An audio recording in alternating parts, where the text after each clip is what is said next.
네, 서울 강북구 갑 출신의 천준호 의원입니다. 권익위원장님, 올해 1월에 이재명 대표의 목을 향해 날카로운 칼로 찌르는 흉기 테러가 있었습니다. 목에서 피가 철철 흐르는 그 현장에 제가 같이 있었고요. 제 손으로 직접 지혈을 하고 병원까지 같이 가기도 했습니다. 저는 이렇게 생각합니다. 정치 테러는 여야를 떠나서 함께 싸워야 될 사안이라고 생각합니다. 절대로 용납해서는 안 될 일이라고 생각을 하고 그와 관련된 일에는 단호한 대처를 해야 한다 이렇게 생각을 합니다. 아마 다수의 분들이 그렇게 생각하실 거라고 생각하는데요. 다행히 윤석열 대통령도 이재명 대표의 피습 사건과 관련해서 테러를 규정을 하고 자유민주주의의 적이고 단호하게 대응해야 한다는 이야기를 하셨습니다. 그리고 사건이 있던 당일날 빠른 병원 이송과 치료를 위해서 최선을 다해서 지원하라는 말씀을 직접 하셨고 언론을 통해서 발표도 이렇게 했습니다. 당시 그 이야기를 아마 많은 분들이 언론을 통해서 확인하셨을 거고 많은 의료진 그리고 소방공무원들도 그걸 보셨을 것입니다.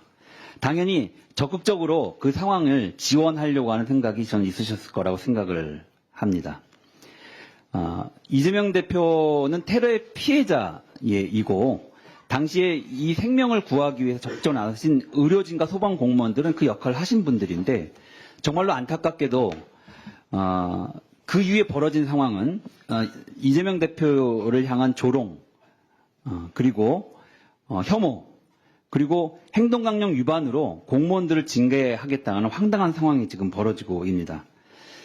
당시 현장에 있었고 그 행위의 주요한 주체 중에 하나였던 차라리 저를 그냥 고발하셨으면 좋겠습니다.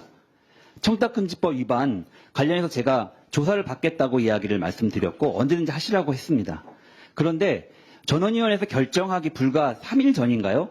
저한테 조사하겠다는 것을 통보를 하고 제가 직접 만나서 대면으로 조사를 받겠다고까지 했는데 저한테 서면만 보내셨습니다. 서면을 응했습니다. 그 조사도 받았죠. 그러면 청탁금지법상으로 처벌할 수 있는 상황이 없다고 판단하셨을 거라고 저는 생각을 합니다. 그런데 도대체 어떤 근거를 가지고 당시 의료진과 그 소방공무원을 행동강령 위반으로 예를 들면 처벌해야 한다고 기관에 예를 들면 권고했는지 제가 그걸 좀 확인을 해봤습니다. 그랬더니 권한이 없는 의사가 헬기 출동을 요청했다라는 것이었습니다. 소방공무원은 권한이 없는 의사가 요청했는지 권한이 있는 의사가 요청했는지를 확인하지 않고 헬기를 출동시켰기 때문에 행동강령 위반이라고 이렇게 결정하신 것으로 알고 있습니다. 그 위반의 근거가 바로 응급의료 전용 헬기, 일명 닥터 헬기이죠. 닥터 헬기의 규정에 보면 이런 게 있습니다. 환자를 진료 또는 처치한 자가 헬기 사용을 요청해야 한다. 이걸 근거로 요청을 하신 그 징계해야 한다고 얘기하신 거죠? 네, 맞습니다. 네. 그런데 문제는 당시에 이재명 대표가 이용한 헬기는 응급의료 전용 헬기, 일명 닥터 헬기가 아니고 119 응급의료 헬기, 일명 소방 헬기를 이용했습니다. 소방 헬기는 그 지침이 다릅니다. 의뢰한 의사가 누군지만 기록하면 되는 것이고요. 당시 소방청장도 그래서 이런 문제가 불거지자 소방청의 헬기 출동은 매뉴얼상 전혀 문제가 없다는 입장을 이야기한 바도 있었습니다. 뿐만 아니라 제가 보건복지부에도 그래서 한번 확인을 해봤습니다. 담당과가 재난의료대응과인데요. 거기서도 그런 이야기를 하십니다. 소방 헬기하고 닥터 헬기는 운영 지침이 다르다라는 입장을 갖고 계십니다. 그런데 권익위에서는 어떤 이유에서인지 제가 보기에는 김건희 여사의 명품백 사건과 물타기 하려고 인위적으로 그 결론을 몰고 간 게 아닌가 생각이 드는데 소방 헬기를 이용한 이재명 대표에게 닥터 헬기 운영 지침을 적용해서 그 과정에서 진료를 하고 헬기 요청하고 헬기 운영과 같이 협조했던 의료진과 소방공무원들을 징계하라고 이렇게 요청한 것입니다. 자, 제가 질문 지금 드려보겠습니다. 당시에 이 헬기 운영 지침과 관련해서 보건복지부에 문의한 바 있습니까? 저희들 따로 문의한 바는 없는 것으로 알고 있습니다. 그러나 확인은 해보겠습니다. 네, 문의한 바가 없습니다. 제가 확인해 보니까 당연히 헬기 운영과 관련해서 운영 지침이 어떤지는 주무부처 주무과에게 상의하고 물어보는 게 맞습니다. 왜냐하면 권익위가 모든 것을 다 알고 있지 않기 때문에 여러 부처와 관련된 사안을 결정할 때는 당연히 해당 부처의 공무원에게 의뢰하고 문의하는 게 맞습니다. 그렇죠. 보통 통상적으로 그렇게 하지 않습니까? 뭐 그럴 경우도 꽤 있다고 생각합니다. 네. 그런데 이 사안과 관련해서는 보건복지부에 대해 일체 문의하지 않았습니다. 그냥 매뉴얼 2가지, 3가지를 갖다 놓고 권익위가 자체적으로 해석을 갖다 붙인 겁니다. 맞습니까? 어쨌든 전원위원회에서 그런 안건을 올려서 네, 전원위원회에 올라가는 안건은 사전에 권익위가 문서를 만들어서 결제 절차를 거쳐서 제출을 합니다.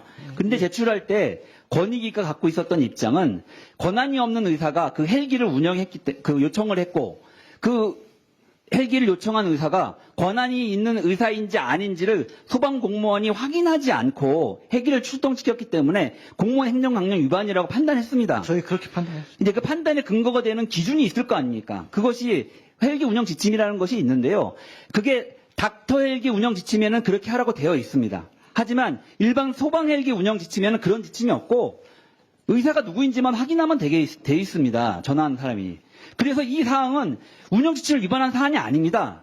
근데 권익위가 이것을 문제 삼기 위해서 억지로 이 사안을 해석을 한 것이에요. 답변해 보세요. 아니 억지로 그렇게 한 건 아닙니다. 저희가. 억지가 아니면은 무엇에 근거인데 그 기준을 아니, 제시하셔야죠. 지금 의원님께서 말씀하신 대로 닥터헬기 지침에 따른 것이죠. 근데 닥터 헬기를 이용하지 않으셨잖아요. 예. 소방 헬기를 이용했거든. 소방 헬기는 그 운영 지침이 다르고 보건복지부에서도 그 운영 지침은 다르다고 분명하게 이야기하고 있거든요. 그러면 공무원 행동강령을 위반한 게 아닙니다. 지침을. 그렇기 때문에 권익위가 지금 이야기하고 있는 이 징계 절차는 원천적으로 잘못된 것입니다. 괜히 담당 공무원, 소방 담당관, 그리고 의료진, 그리고 그 당시에 테러의 피해를 당한 피해자들을 모욕하고 있는 것이다. 2차 가해를 하고 있는 겁니다. 저희는 그런 생각으로 결정하지는 않았습니다. 나름대로 규정을 살펴보고 한 겁니다. 근거를 제시해야 되죠. 근거를. 자, 아,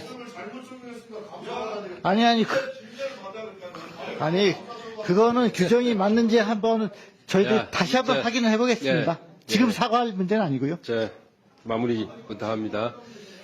아니, 그냥 확인하겠습니다. 자, 마무리해 주세요.